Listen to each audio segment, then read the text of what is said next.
Hello friends, welcome to our channel. పుడుచ్చేరిలో early morning beach view చూసిన తర్వాత కాసేపు నేను నా ఫ్రెండ్ కొద్దిగా టైం పాస్ చేసి ఈ దగ్గరలో ఉన్న వినాయకర్ టెంపుల్ కి వచ్చేసాం.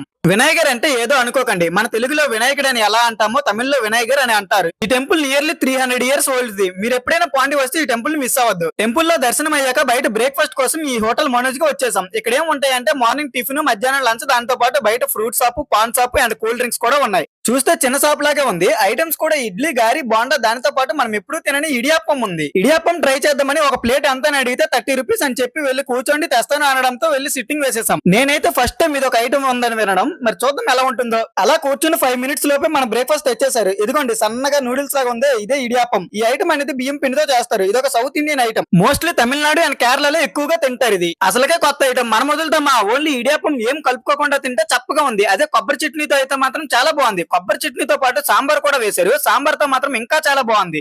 బ్రేక్ఫాస్ట్ కి వితౌట్ ఆయిల్ తో చేసిన ఈ ఫుడ్ చాలా బాగుంటుంది. మీరు ఎప్పుడైనా ఈ ఐటమ్ తినుంటే తిన్నాను అని కామెంట్ చేయండి. Bye friends.